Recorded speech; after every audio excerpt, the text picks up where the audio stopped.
Halo, selamat sore untuk kita semua. Kembali lagi bersama saya. Perkenalkan, nama saya Rickson Dogopia, NIM 2017-0111-134348. Saya sendiri mahasiswa Fakultas Keguruan dan Ilmu Pendidikan, Program Studi Pendidikan Guru Sekolah Dasar. Pada pembahasan kali ini, saya akan menjelaskan atau memaparkan penjelasan tentang psikologi pendidikan. Apa itu sih psikologi pendidikan? Nah, pada psikologi pendidikan kita akan belajar tentang komponen-komponen yang ada di dalamnya. Yang pertama yaitu konsep dasar psikologi pendidikan itu sendiri. Yang kedua, tugas perkembangan. Yang ketiga, teori perkembangan. Keempat, perbedaan individu. Kelima, belajar dan pembelajaran. Keenam, evaluasi hasil belajar. Dan yang ketujuh adalah diagnostik kesulitan belajar. Nah, kita langsung saja memulai pada pembahasan yang pertama, yaitu konsep dasar psikologi pendidikan. Dari arti kata psikologi dalam bahasa Yunani yang artinya psikis dan logos, di mana psikis berbicara tentang kejiwaan atau jiwa seseorang, kemudian logos berbicara tentang ilmu. Jika kita menyimpulkan psikologi, di mana psikologi adalah ilmu yang mempelajari tentang kejiwaan atau jiwa seseorang. Nah, apabila kita masuk pada konsep atau definisi psikologi pendidikan itu sendiri, ada beberapa ahli yang menjelaskan tentang definisi psikologi pendidikan. Yang pertama adalah Barlow. Ia mendefinisikan psikologi pendidikan merupakan pengetahuan yang berdasarkan pada riset psikologis yang menyediakan serangkaian sumber untuk membantu proses belajar mengajar secara efektif dan efisien. Kemudian Winston, ia menyatakan atau menjelaskan tentang psikologi pendidikan, di mana psikologi pendidikan adalah studi sistematis tentang proses-proses dan faktor-faktor yang berhubungan dengan pendidikan manusia.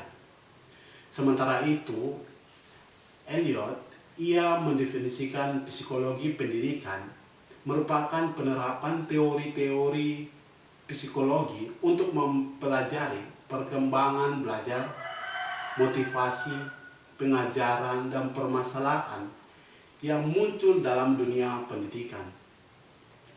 Nah, dari setiap pendapat-pendapat dari para ahli, di mana saya dapat menyimpulkan bahwa psikologi merupakan sebuah cabang ilmu yang berlandaskan pada teori-teori psikologis dan tentang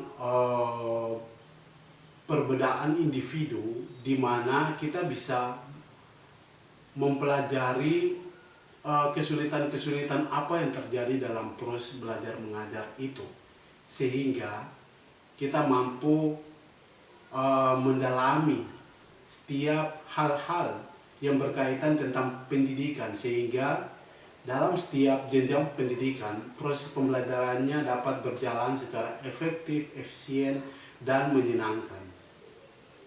Nah, yang berikutnya yaitu ruang lingkup psikologi pendidikan itu sendiri. Dalam pembahasan ruang lingkup, kita akan melihat bahwa ada beberapa poin-poin dalam ruang lingkup itu sendiri. Yang pertama adalah konsep dasar psikologi pendidikan, yang mana tadi saya sudah jelaskan tentang apa arti kata dari psikologi itu, kemudian definisinya tentang apa. Kemudian yang kedua adalah tugas perkembangan, ketiga teori perkembangan, yang keempat perbedaan individu, yang kelima belajar dan pembelajaran, dan yang keenam evaluasi hasil belajar, dan yang terakhir adalah diagnostik kesulitan belajar. Nah, yang berikutnya adalah peran dan sumbangan psikologi.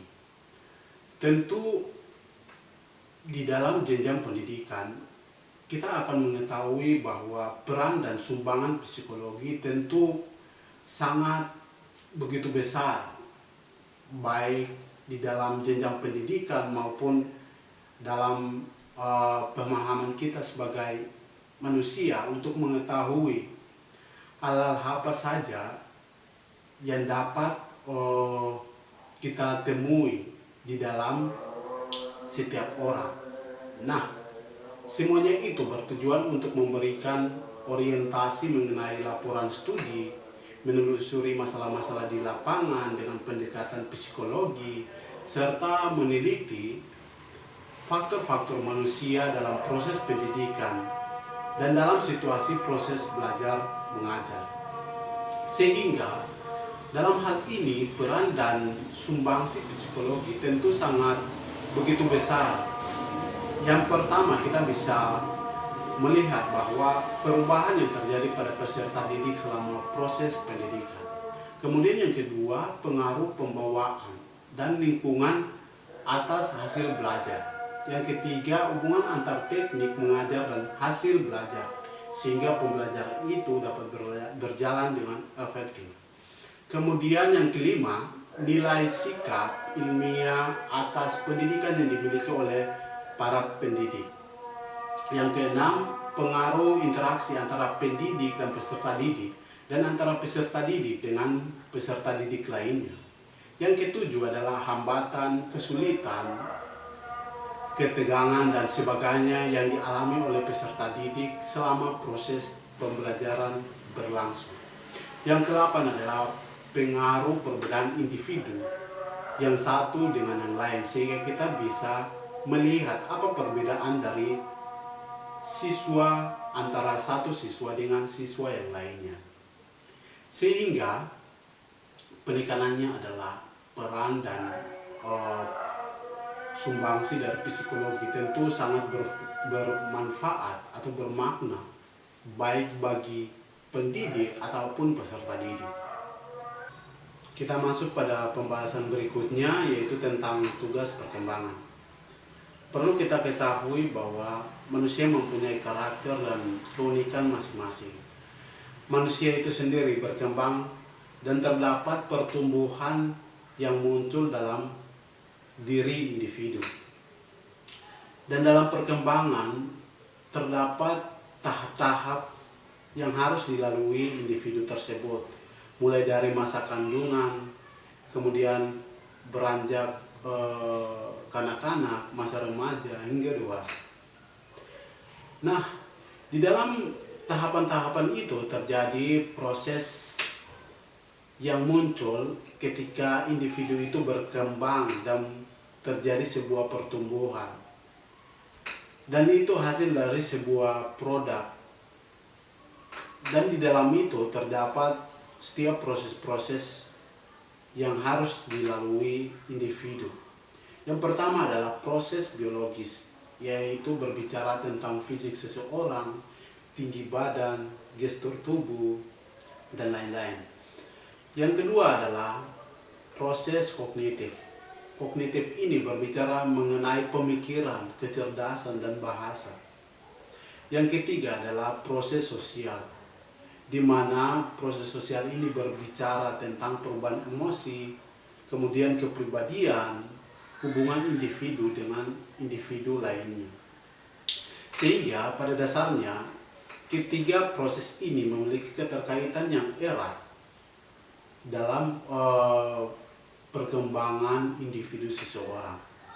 Kemudian yang berikutnya yaitu di dalam tugas perkembangan atau perkembangan individu terdapat setiap fase-fase yang harus dilalui seseorang.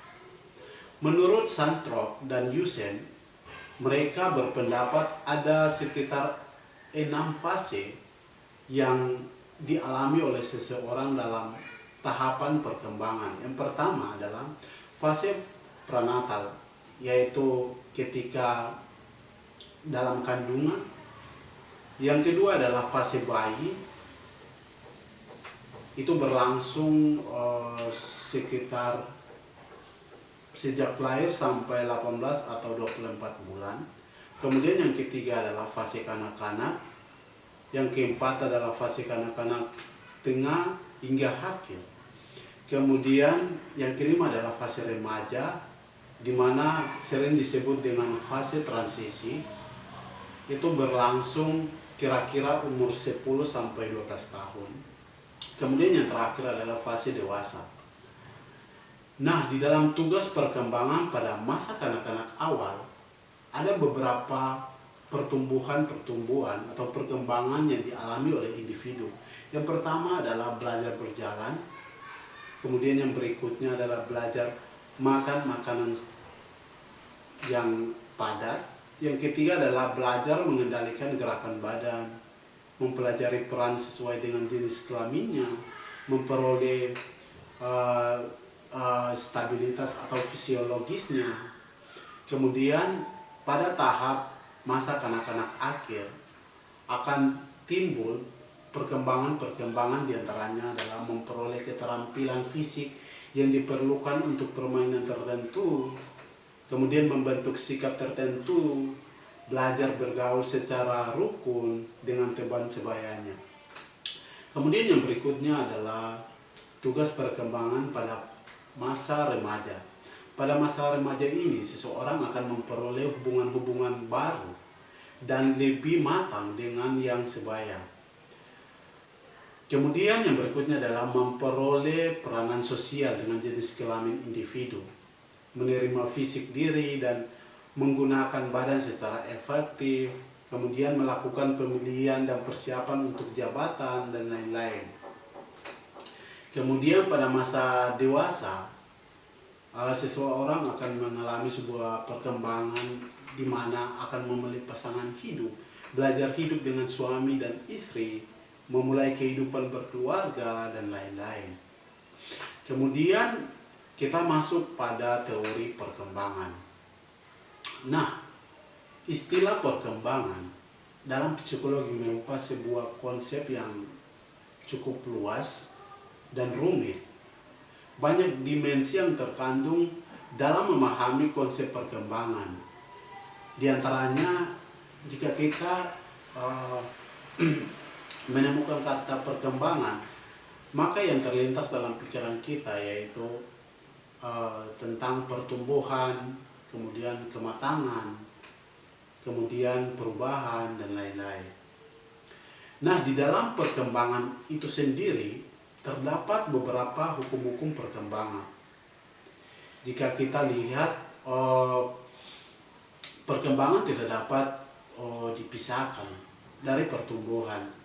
Seperti pengertian yang tadi saya sudah jelaskan, di mana pertumbuhan sesuatu materi jasmani dapat menumbuhkan fungsi dan bahkan perubahan fungsi pada materi jasmani itu.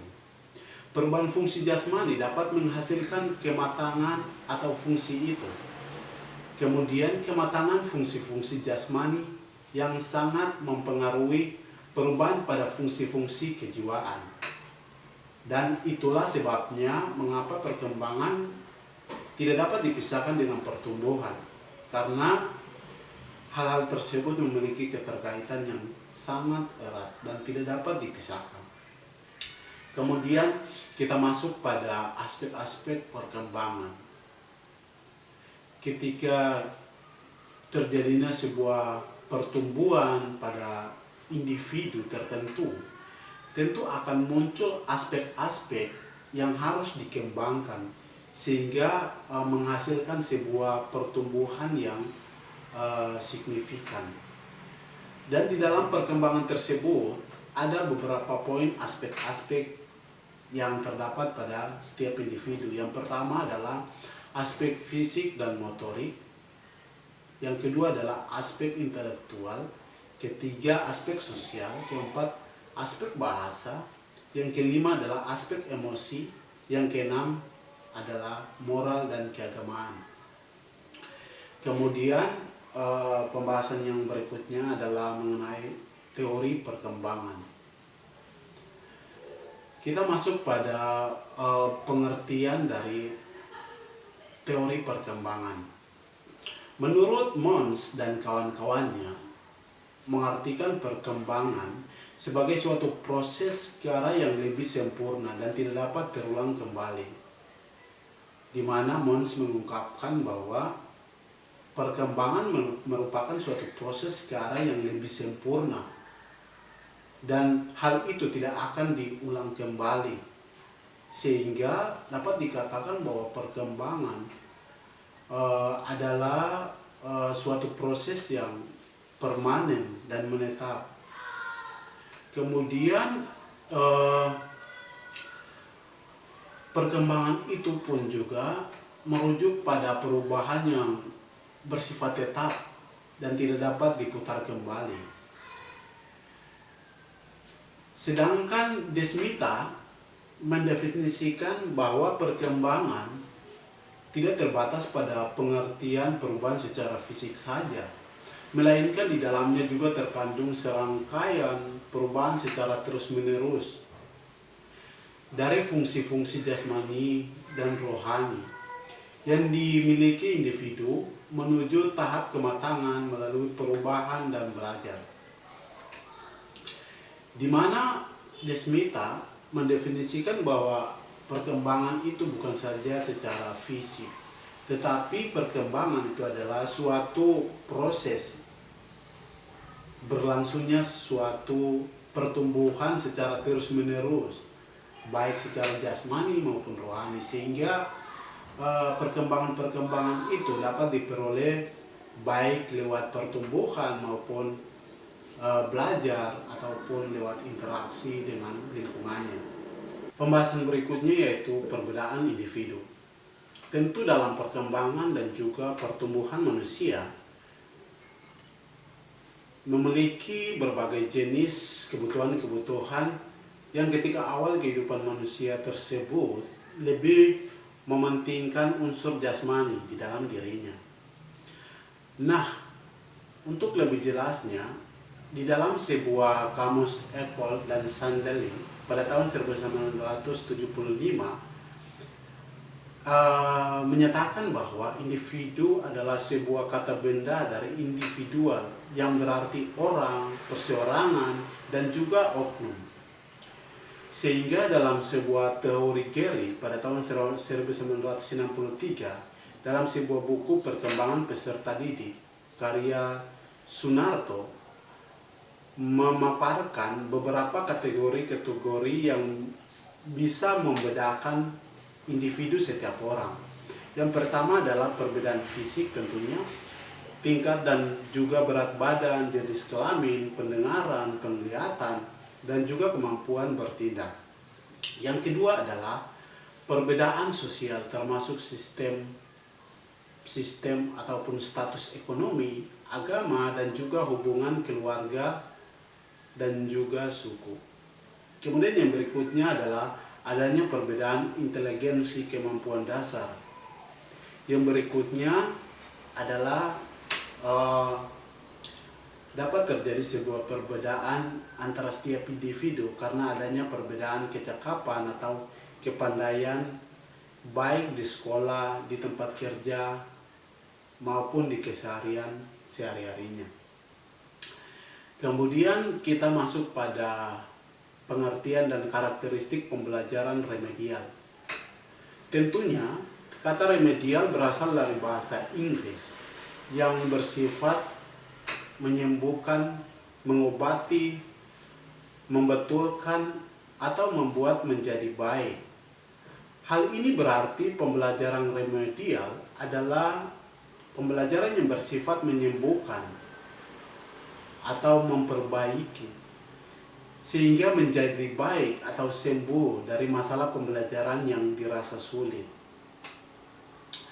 Kemudian jika kita masuk pada menurut para ahli, di mana Mukhtar dan Rusmini pada tahun 2005 mengemukakan pembelajaran remedial adalah suatu proses pembelajaran yang berupa kegiatan perbaikan yang terprogram dan tersistematis sehingga diharapkan dapat mempercepat ketuntasan belajar siswa.